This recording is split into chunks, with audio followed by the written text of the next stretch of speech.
こんにちは。今日は京都の三宝院に来ました。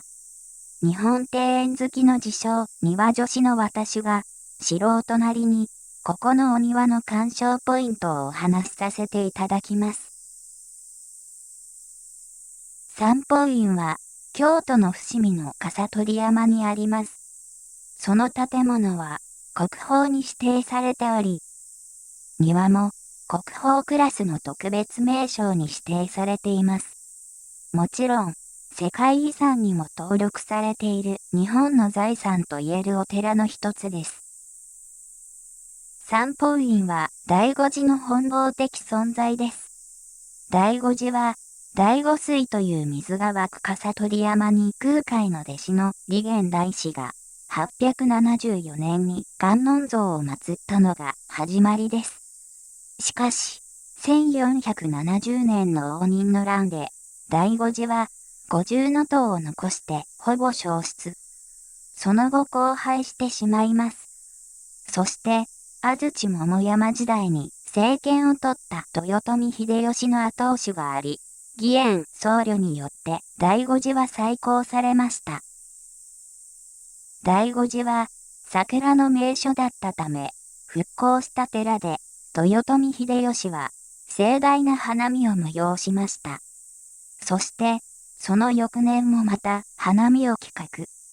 その花見のために三宝院の庭を作り直すことに着手しました。しかし、翌年秀吉は亡くなってしまいます。その後は、義援僧侶の指示のもと約30年の年月をかけて、現在の庭へと完成させました。この庭作りにおいて、小堀遠州の弟子、源定という庭師が大変活躍し、彼は岩組天下一と称賛されたそうです。では、指定を見ていきましょう。このお庭は四川外遊式となっていますが、実際に池の周りを歩くことは現在できないため、書院からの座観式庭園となっています。まず、最初の注目ポイントは、庭の中央の池の向こう側に鎮座する藤戸石です。この石は、天下を治める者が所有する石とされ、織田信長が二条城を築くときに、細川家から献納されました。信長死去後は、秀吉の指定聚楽台に移されますが、最終的に三宝院の主役として、三尊岩組で、この場所に鎮座しています。次は、白砂の上の3つの石です。この3石は、鴨の3石と呼ばれ、鴨川の流れを表現する石です。左から流れが速いことを表現する石。川のよどみを表現する石。川の水が割れて砕け散る様子を表現している石です。そして、次は鶴島、亀島です。池に浮かぶ3つの島のうち、右方向にある2つの島がそうです。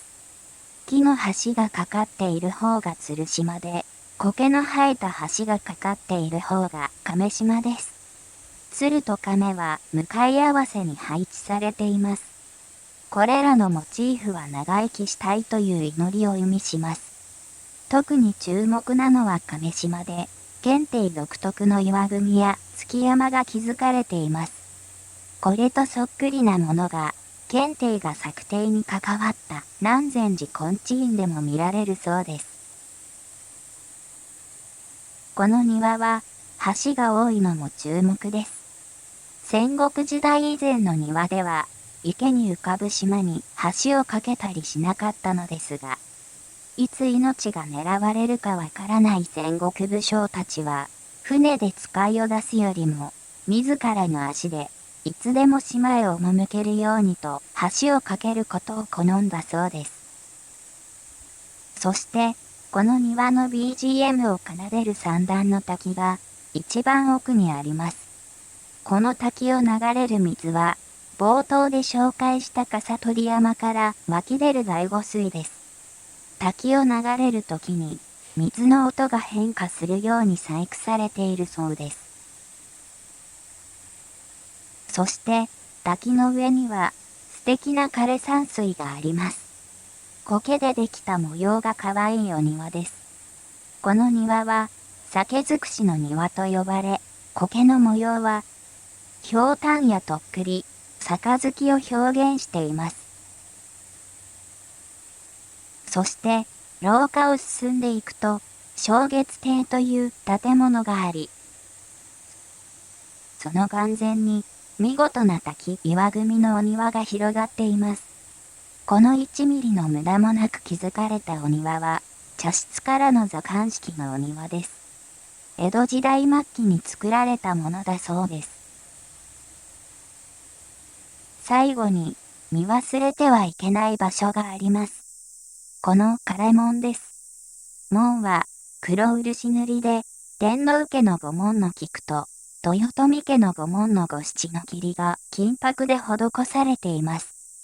三宝院は、皇室ゆかりの門跡寺院で、秀吉が復興に貢献したことから、二つの家紋が飾られています。ちなみに、秀吉の家紋が真ん中なのは、伏見城で使っていた門を再利用したからだそうです。この門は、天皇の使いである勅使が来る時だけ開閉されたそうです。今日は、第五次三宝院のお庭をご紹介しました。ここ三宝院は上品さの中に華やかさがとても香る場所です。新緑の時期でもこれだけ美しいとなると、桜や紅葉の時期はどんなに美しいことでしょうか。私は桜の時期にまだ訪れたことがないため、次はぜひ桜を見に来たいと思います。そうして、秀吉の気持ちに自分をリンクさせ、美しい風景を見ながら、また、楽しい宴の一員のように桜をめでながら過ごしたいと思います。それでは、今日もご視聴ありがとうございました。また次回。